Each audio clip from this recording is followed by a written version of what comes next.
किनारे पर है। ये मनासिर आप इस वक्त देख सकते हैं। Western side we've got Balochistan, and on the south we've got the Arabian Ocean. On the east we have got India. The river Indus, the blue line that you see here, divides the province in two halves. And normally we face floods through river Indus. But this time round, and that, as has been the case for the last two floods in 2020 and in 2011, we've had huge monsoon rains which were never here before. And I'll just give you an idea of how much it has rained here. This left bank of Indus, which you will not visit today, you're going to the right bank, and I'll talk about that also. The district of Naushero-Firoz, there's a small town called Patidan. The normal rain in Patidan is 86 millimeters in the month of July and August. This year, this town faced 1763 millimeters. That's almost 2,000 times more, 2,000% more, 20 times more.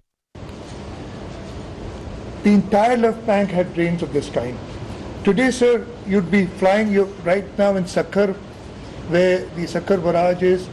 From here you'll be flying via Sukkur, Ladka and Jacobabad into Usta Muhammad. In Jacobabad, we normally have 62 millimeters of rain in these 2 months.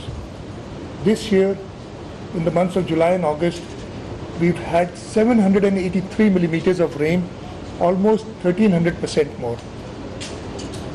After going to Balochistan, you'll come to Larkano, Mohenjo-daro. The Mohenjo-daro airport, normally the normal rain is 60 millimeters. This year we've experienced 990 millimeters in Mohenjo-daro. That is 16.5 times more, 1,650%. On an average in the entire province, we've had 1,100% more rain.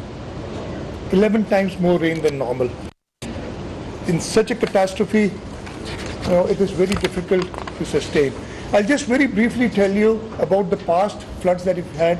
I, as a young boy, remember the 1976, which was a riverine flood due to breaches on the right bank of River Indus, and I remember the destruction at that time.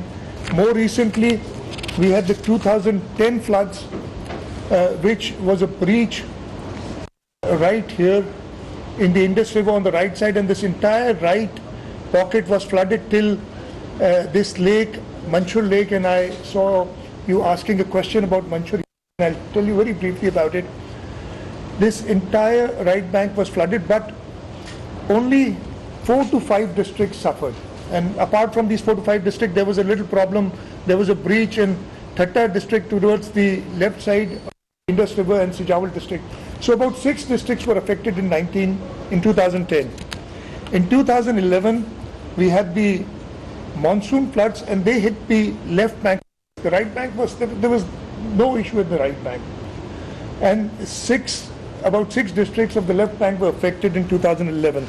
Similarly, 2020, mostly the floods was on the left bank, and 6 districts were affected due to monsoons. We had a little problem in Kambar Shadad Court because of the rains in the Kirthar range, and the water did come into part of Kambar Shadad Court district in 2020. But Mr. Secretary General, 2022 is beyond belief. 24 districts have been hit. There's water in 24 districts of the province, out of a total of 30. The 6 districts of Karachi, which we have not declared as calamity hit, also experienced, and I'll just tell you the numbers for Karachi. The normal rain in Karachi is 180 millimeters, and this year we got 1,185 millimeters, so almost 11 times the rain in Karachi also. The Karachi infrastructure is in shambles because of the rain. We were, we managed to take out the flood water in 6 of the 7 districts. One district which is more rural of nature is we still have water in the district of Malir. The loss Almost 600 people have died. We have a count of 590 till now, but almost, I'd say this will be even higher. Almost 10,000 people injured, and most of these, both the deaths and the injuries, are children. We estimate that about 12 million people, we have a population of more than 50 million in the province of Sept. We estimate that at least 12 million people have been displaced from their houses, or they're stranded. Even if they're in their houses, they're totally stranded, they are in islands. In terms of loss of property, we've got 3 million, as per the 2017 census, we had 3 million kacha or adobe houses, and these could not withstand the rain that fell from the skies. We fear that all these 3 million houses have been damaged beyond repair. Even if they're standing, they're not good to live in, because if somebody goes and lives in that house now, they would definitely suffer. Livestock, we have a large livestock population in the province. We fear we don't have a complete count now because of the water. We are right now in the rescue and relief stage, but we fear that not less than 500,000 cattle heads. Crop damage, we've got a little more idea because through satellite imagery and all, we estimate that 3.5 million acres of land has been inundated, or farmland has gone underwater. Our entire cotton crop, which is on almost 1.5 million acres, is gone. We estimate the cost of this to be about 2.5 billion. You must have seen the trees while you were landing at the Sukkur airport. Our Khairpur district and Sukkur district are famous for dates. The entire dates crop has gone. And so are other crops. We estimate about 3 and rice. 75% of the rice is gone. About 30% of sugarcane is gone. The total estimate that we have currently is about 350 billion worth of crop damage. So in terms of damages, as I said, 350 billion rupees of crop damage. The houses, the 3 million houses that have gone, if you put a very conservative number of 300,000 rupees per house, 900 billion rupees. The cattle, the estimate of 500,000 at 100,000 rupees per head per animal, it's 50 billion rupees. So these are the losses of the personal losses to people. What we want immediately right now, I'll just go straight to what we need. Secretary General, when you go out, you'll see people are living under this scorching heat. Now, first they were hit by rains. Even today, we've got a forecast in the southeastern districts, in Parker and Badin, we've got forecast of rain today, Umarkot. First they were under these torrential rains. Now they are in this scorching sun. We've tried to arrange tents. We've tapped every source in the country. We've got some relief from friendly countries. The civil administration, the provincial government, the federal government, the armed forces, all of us are working together. But we still need, for the current, about 1.5 million more tents or tarpaulin sheets, because we use them as tents for shelter. Mosquito nets. We've tried, the Prime Minister was kind enough, he promised 1.5 million tents, and the NDMA is distributing those. And we've sourced another almost 2 million tents of our own. But despite that, right now we are short of 2 million mosquito nets. We are short of 2 million mosquito nets. The animals are dying because of mosquito bites. We need at least 1 million animal mosquito nets. Rations, we are arranging ourselves. The World Food Program has helped us tremendously. I remember the 2010 flood and the relief that came in from the World Food Program was commendable. We need similar efforts this year. And lastly, current needs, medicines. We've exhausted our supplies here in the province. Our friendly countries are sending us some medicines, but we need medicines for malaria. We need medicines for diarrhea. We need medicines for skin disease that have come up. Apart from that, we have to come out of this. We are fighting this. We have to be resilient. We, in the province of Sindh, have set ourselves a 2-month target. We want majority of this water evacuated within 2 months. It's going to be a very difficult task, but we are resolute that we are going to do it. Not 100% of the water, but our target is to get 75% of the water. And I'll just very quickly tell you how the water would go.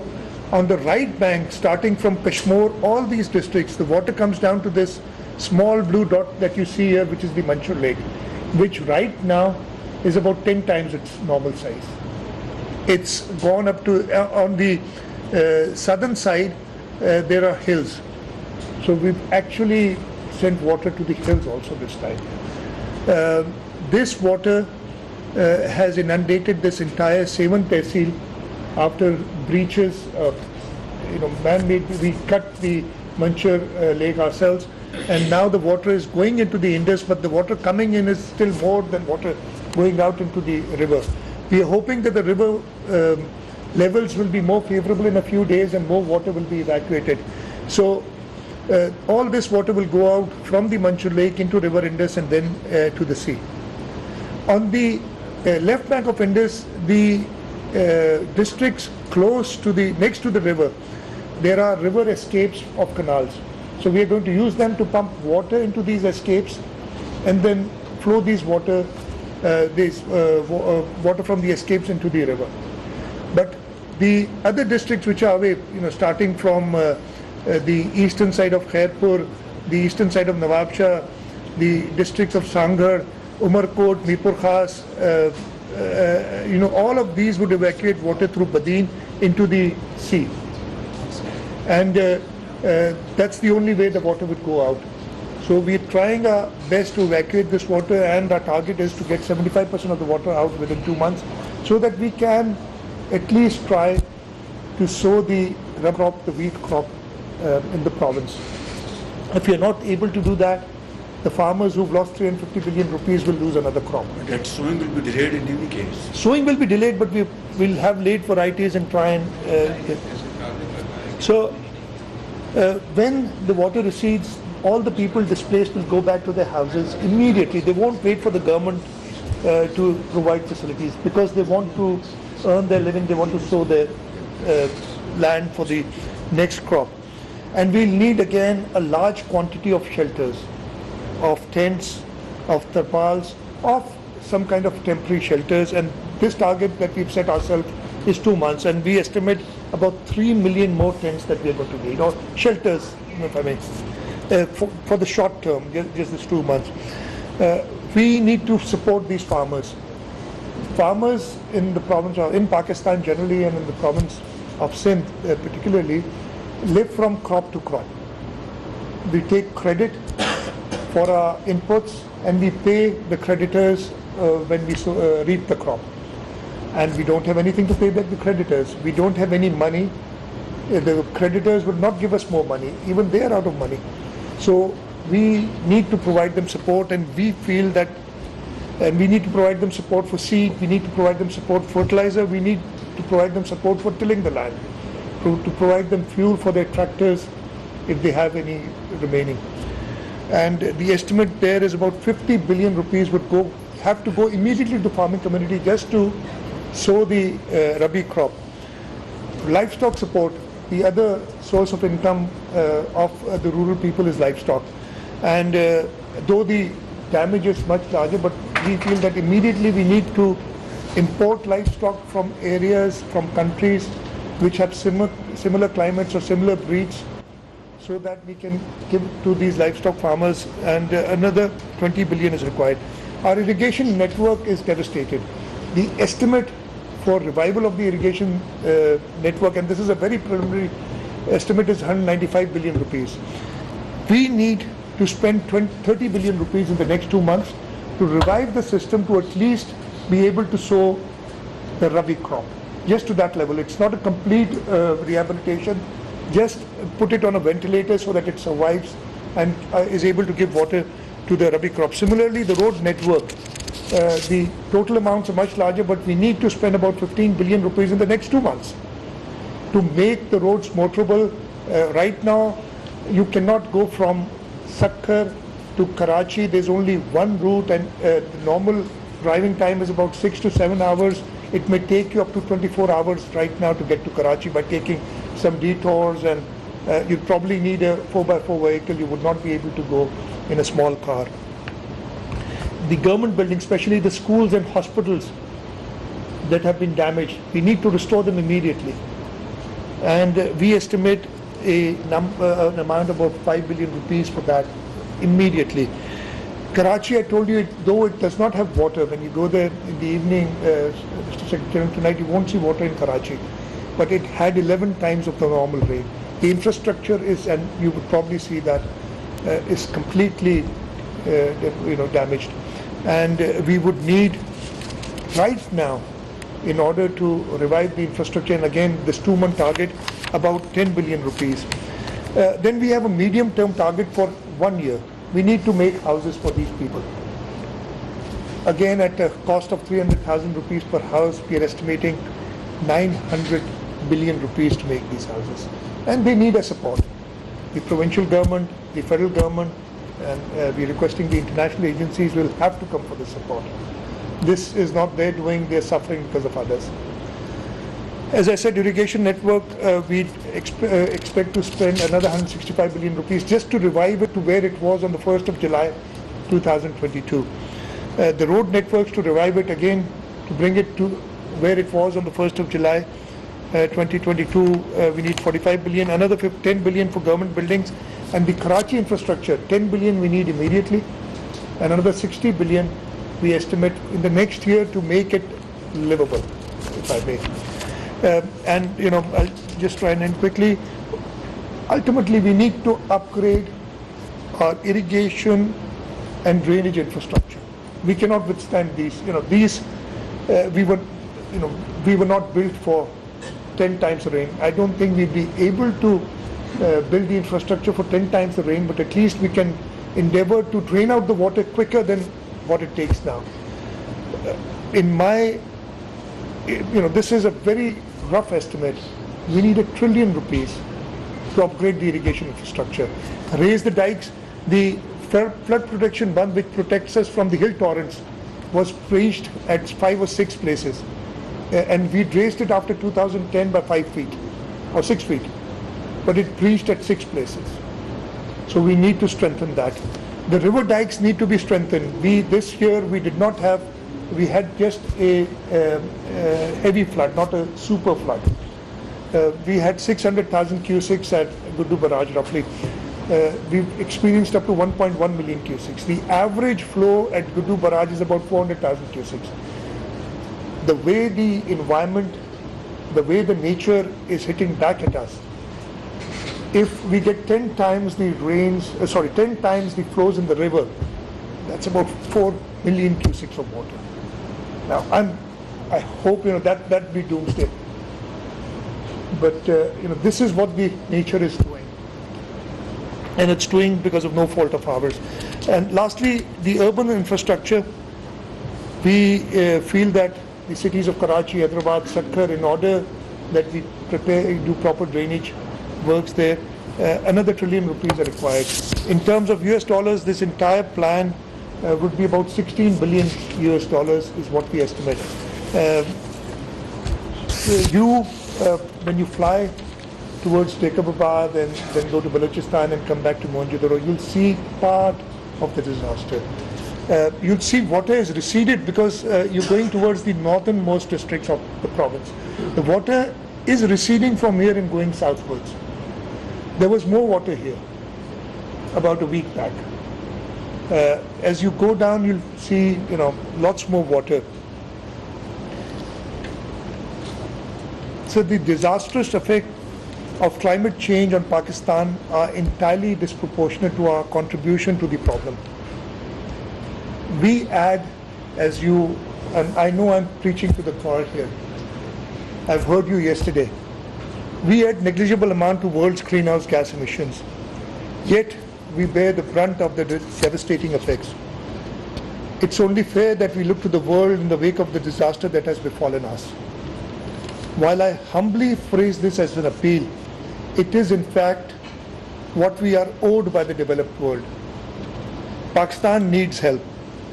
This battle cannot be ours alone. We look towards you, Mr. Secretary General, to help bring the world to us.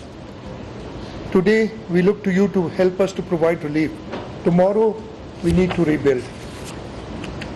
We look towards you to help us build structures that adapt to this climate change. We hope to build homes that allow the residents to live without fear of being washed away, and infrastructure that can withstand the fury of melting glaciers, torrential rains, and raging rivers. We also look to the world for helping in constructing drainage capable of handling such unprecedented amount of water as we are seeing today. We need to make international laws that restrict and prohibit developed countries from pursuing policies which result in catastrophic consequences for the less developed. We need to promote a green agenda and a resilient policy. We look towards you, Mr. Secretary General, and the rest of the United Nations to ensure that no other country suffers the way Pakistan is suffering today. Thank you very much.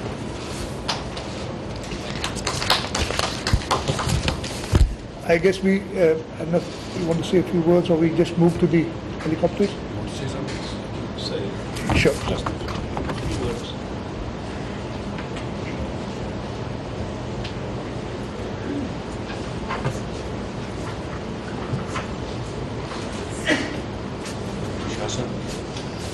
Honorable Prime Minister, Honorable Chief Minister, Excellencies, ladies and gentlemen, all protocol observed.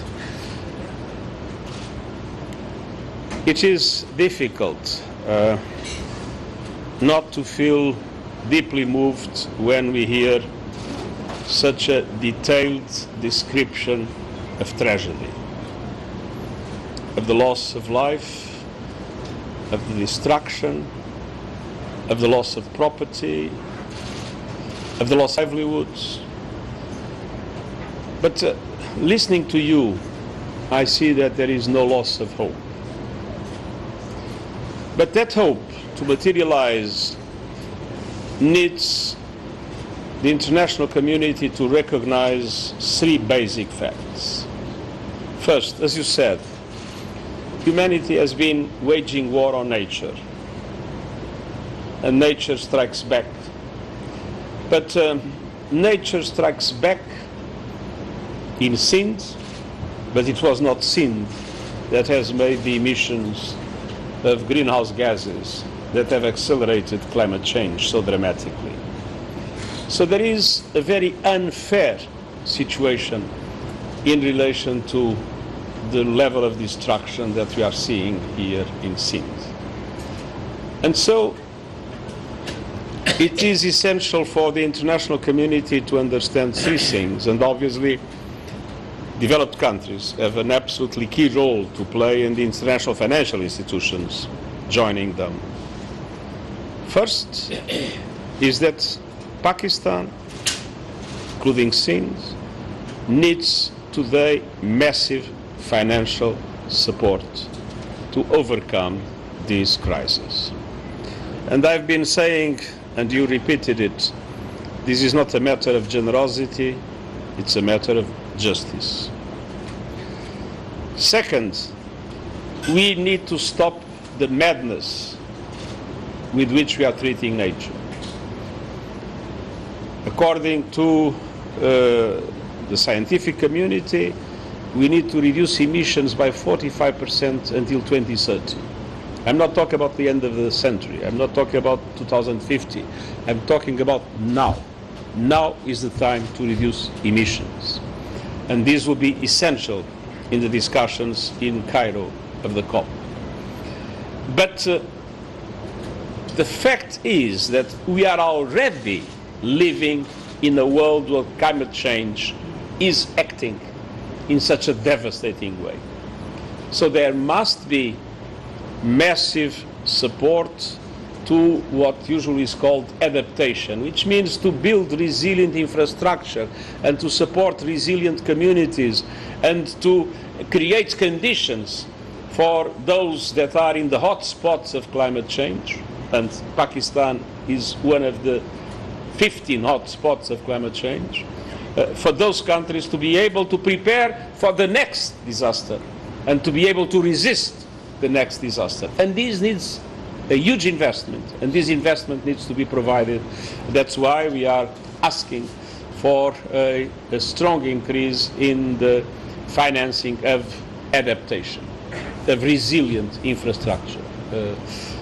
And at the same time, there has not yet until now been a serious discussion about loss and damage, and I hope that the COP in Cairo will, for the first time, create the conditions for a serious discussion on loss and damage. And then I would like to say that what the UN is doing in Pakistan is a drop in the ocean of what is needed. We are perfectly aware of how limited is our capacity and our resources. But one thing you can be absolutely sure, we are in total solidarity with the Pakistani people. We will do everything we can, not only to use our limited capacities, but to raise awareness and to request those that have the capacity to support Pakistan to request that they do it. They do it now, they do it massively, and they do it also looking into the preparation of this country to face future challenges, to be able to protect their population when those future challenges are coming. Our commitment, our very strong and emotional solidarity is something you can count on. Thank you very much. Thank you.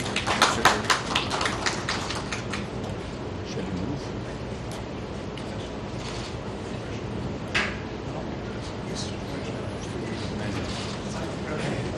अक़वाम मुत्तहिदा के secretary general Antonio Guterres ने वज़ीर आला सिंध मुराद अली शाह की briefing सुनी और उसके बाद अपने ख़ैरात का इजहार करते हुए कहा कि हमें पूरी तरह अंदाज़ा है कि पाकिस्तानियों को कितनी बड़ी मुसीबत का सामना है, इसमें सिंध का कोई कसूर नहीं।